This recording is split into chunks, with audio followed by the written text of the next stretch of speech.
So, first off, I want to apologize for the fact that I look like crap. I just got out of the shower and threw my makeup on real quick.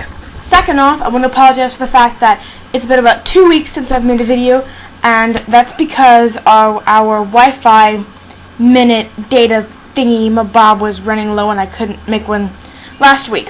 Okay, so, big news in the Doctor Who world, of course. It has been shown to us what the new interior of the TARDIS is going to look like. I'm really not sure what I think of the new TARDIS interior just yet.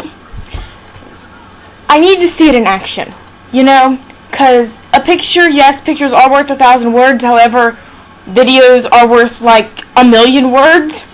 I think we've all learned that from the internet, but I want to see it in action before I really make a judge. It's so different from any kind of TARDIS interior that I've ever seen. It's kind of a shock to see the TARDIS with such cooler colors, you know? Because we've seen the Ninth Doctor's TARDIS, and it was very dark. It seems like, I always felt like, when I was watching the Ninth Doctor's TARDIS, the interior, that he needed to, like, turn on a light switch. You know, it's like, man, let's brighten this thing up a little bit. I can't see Rose. Then we've got David Tennant and his TARDIS, and I loved it. However, it looked like that the console was just ready to fall to pieces. But I like that. I like that about the TARDIS because it doesn't. You actually see the fact that the TARDIS, that it's older. You know, it doesn't look like, hey, look, this is my TARDIS, and it looks all shiny and new.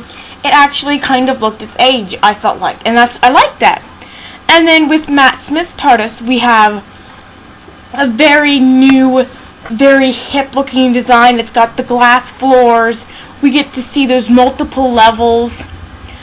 And then also we got to see the different corridors. The different corridors in the Doctor's Wife, which was very, very cool. So, I'm not sure exactly what I think of the new TARDIS design yet. I want to see it in action. So, I will post my final thoughts on it after we get to see it. In other news, I have recently acquired several new pieces of Whovian merchandise, gear, whatever you want to consider it. Me and my boyfriend were at the mall last weekend, and we walk into FYE, and FYE, they had their Doctor Who stuff moved, and I'm looking at it, and suddenly, I see this. And my eyes get huge. I looked at it, and I picked it up, and I went, oh my god, it's River Song's journal. And, I looked at him, and I said, babe, I have to get this. I just have to, because there's only one left, and it's like, I couldn't pass it up. It's very cool. I'm not sure, I think you can see the details on it. This one I bought myself. It looks like her journal. It really does. I mean, of course, you know, it's smooth to the touch, because it's, you know, modern, and we know River Song's journal would be all tattered. However, from a distance, it looks tattered and torn. The pages are your typical journal pages. They are lined. You can't actually write in this. I don't know if I'm going to write in it or not, because it's so perfect and it's so pretty, and I'm afraid that my shitty handwriting would just destroy it. So, okay, second piece of Doctor Who merchandise is something that I got a previous weekend. Ta-da! My first Doctor Who magazine ever. This is the November issue, so I need to get the December one. Because I live in America, I don't think I can subscribe to it. It's very cool. There is a poster on it.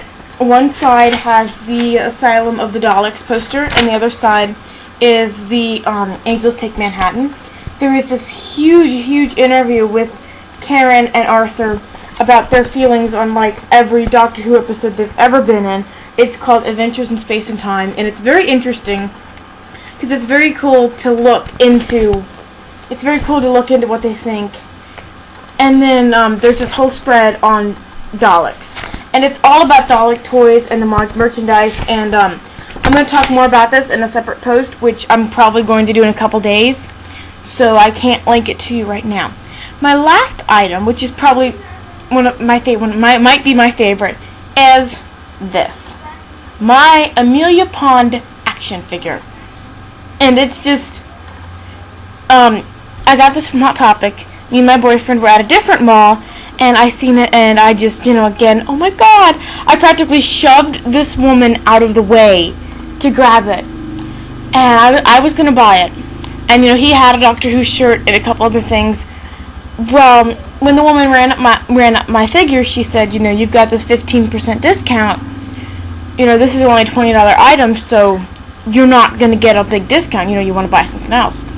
And then he says, well, do you think? And he said, well, just let me use it because I've got more than what you have. And I say, well, if you buy my action figure, then I'll let you use my discount.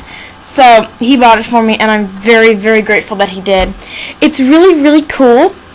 It does look. I do think it looks like her. I think the hair could be a little bit redder, but I'm not gonna nitpick it too bad. It's very neat. The legs bend.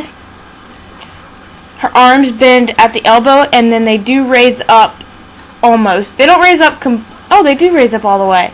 Yes, they raise up all the way, which is just awesome.